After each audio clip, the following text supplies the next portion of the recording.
You know, Michelle Bachmann has such a gentle and kind demeanor that she's kind of considered the sweetheart of the Congress, but I will tell you that she also has the heart of a Valkyrie, and the people of America are responding to her voice to rescue this country like perhaps no one else in Congress. And so we're just glad to have her around and like to introduce her next. Michelle Bachmann. Trent, thank you. In my office, we started receiving these pink slips, and I asked the staff members, tell me what's stacking up, because just as Janet had said, pretty soon we got a few in, and then more, and then more, and then more, and pretty soon they're as tall as I am. And on the pink slip it says, government health care, cap and trade, the hate crime legislation, any more spending. These are items that you work for us, that we do not want. And I thought, well, I agree with the people with what's on here. I voted against all of this. This is great. And then we found out that it wasn't just our office that was getting these pink slips. We found out that all the members of Congress were getting these pink slips. But then I was surprised to learn that a lot of the American people didn't know about the pink slip campaign, that it hadn't even been broadcast very much out in the media. All of us here in Congress knew about this pink slip campaign because we had 5 feet of these stacked up in our offices, and people wondered, do members of Congress actually read these? Do they actually see them? You bet we do. And it was stated earlier, this is part of the reason, as Senator DeMintis said, why we haven't seen this legislation on health care come through earlier. Just as people were surprised by the level of response that we saw here on the west steps of the Capitol, people are shocked that 5 million people have taken the time and the money, because they had to pay money to send these pink slips. I think it was something like $30. $29.95. That's a significant amount of money for an American to pay right now, especially in this economic climate.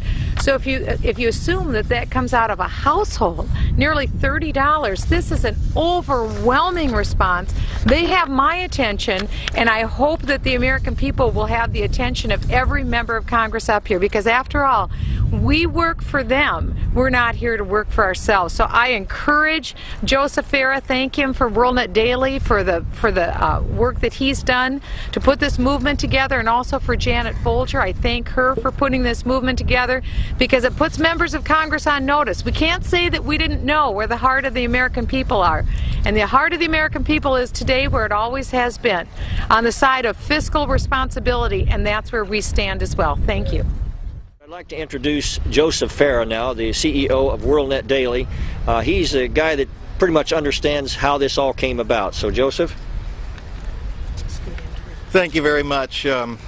We have a lot of members of the news media here today, and one of the questions I get with regard to why I helped to organize this campaign is, why would a newsman get involved in what is clearly an advocacy kind of political campaign?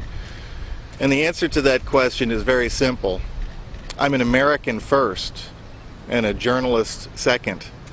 It was this great country that gave us the whole notion of free press, and that is something I value greatly, obviously, as a newsman. And what motivates this campaign is the fact that we are losing our liberties in this country. Every single time we spend money in this building, every single time we socialize the healthcare industry or take some other draconian measure like hate crimes, it's another nail in the coffin of freedom in this country. That's what motivated me. I'm also a businessman, and I want to see the free enterprise system remain the economic system in this country. You've already heard that today, officially today, we've reached the 5 million plateau in this Pink Slips campaign. It's quite a coincidence, but we didn't organize this press conference with that in mind. But it indeed, 5 million is was the goal from the beginning. I thought it was unreachable.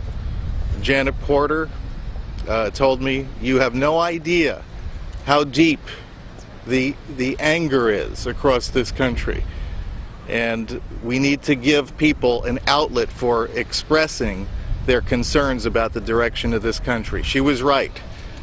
And I'm glad I participated in this campaign, and now I believe that the 5 million may be only the beginning.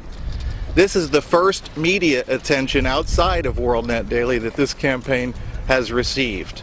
And I think when more Americans find out about it and realize that they have another way to express their concerns, they will take part. We may reach 10 million for all I know. Thank you very much.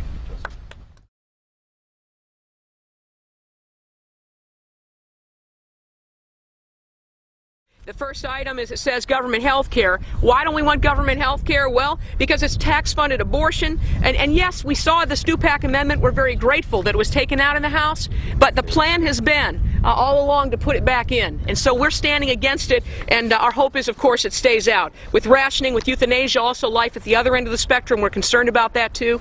On cap and trade, the thing about it, and it was Congressman Franks that corrected me.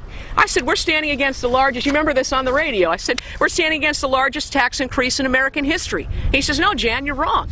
The cap and trade issue is not the largest tax increase in American history. It's the largest tax increase in the history of the world. That's what we're standing against, and that's really what we're basically fighting. People being taxed for driving to work, for the luxury of heating their homes. It's for government takeover, and we're standing against it. And what's great, what's encouraging, what's thrilling is that they're finally being heard. That the members of Congress are standing up and taking notice. Others are, as it was Congressman Tom Price who said it to me. He says, I said, what are you hearing? What's the buzz? He says, well, most of them are talking about it in hushed tones. He says, I hear it going up and down the elevators. He says that they're, how many did you get? And who's come to your office? I mean, they're starting to worry. And those that are casting votes in the wrong direction, I believe, are really taking great pause to remember who it is they work for and what it is we, the American people, want and don't want.